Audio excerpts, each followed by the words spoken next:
A 16-year-old sitting outside his school after football practice. 8 police cars, officers with guns drawn, all because an AI camera looked at a crumpled bag of Doritos and decided it was a gun. This actually happened, and it wasn't the only time. Here's the full story, and why it affects every single person watching this. On October 20th, 2025, a 17-year-old student named Taki Allen was sitting outside his high school after football practice when an artificial intelligence-enhanced surveillance camera falsely identified the Doritos bag in his pocket as a gun. Within moments, police cars arrived. Officers drew their weapons, and Allen was forced to his knees and handcuffed while they searched him. All they found was a crumpled bag of chips. The AI software, developed by a security company called Untitled, was marketed as having 99% accuracy in detecting guns through live video analysis. In this case, the shiny Doritos wrapper was flagged as resembling a weapon.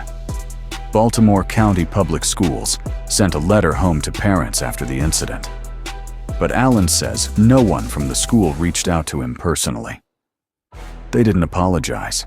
They just told me it was protocol," Allen said. "I was expecting at least somebody to talk to me about it." False positives on Omnialert's system are estimated at 5 to 10%, according to early pilot studies. That means in a school with 1,000 students, the AI could wrongly flag 50 to 100 innocent kids. And when it does, police respond as if the threat is real. In a moment, a grandmother who lost her home, her car, and her dog because the same technology decided she was a criminal in a state she had never visited in her life.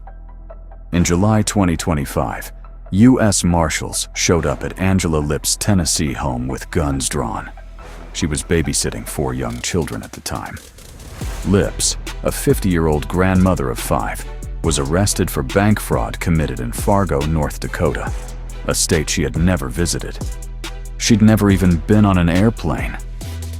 West Fargo police had used Clearview AI, a facial recognition platform, to identify a potential suspect in a bank fraud case. The AI flagged Lipps as a match. A Fargo detective then compared the surveillance footage to Lipps's social media accounts and Tennessee driver's license photo, and she became the suspect.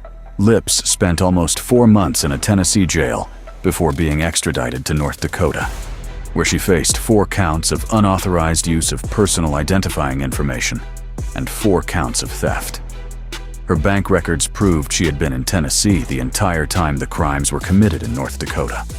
The charges were dismissed on Christmas Eve 2025. She lost her home, her car, and her dog. Police haven't apologized. She is at least the 13th person wrongfully arrested because of facial recognition. And those are only the cases we know about. These 2 stories, a teenager with a snack and a grandmother babysitting, feel like isolated mistakes. They're not. More than 1,000 U.S. school districts have adopted AI surveillance tools since 2023, marketed as ways to prevent mass shootings. Critics say these mistakes erode trust and create fear, especially among students of color. The Baltimore false positive and similar cases could have been prevented had a human being been in the loop. The AI flagged something. A human had the final decision about how to respond. In both cases, the human trusted the machine without verifying it. The problem isn't just the AI, it's the assumption that the AI is right. A 99% accuracy rate sounds impressive until you remember that 1% of wrong decisions, at scale, applied to millions of people, means thousands of innocent lives disrupted. The question isn't whether AI surveillance makes us safer. It might.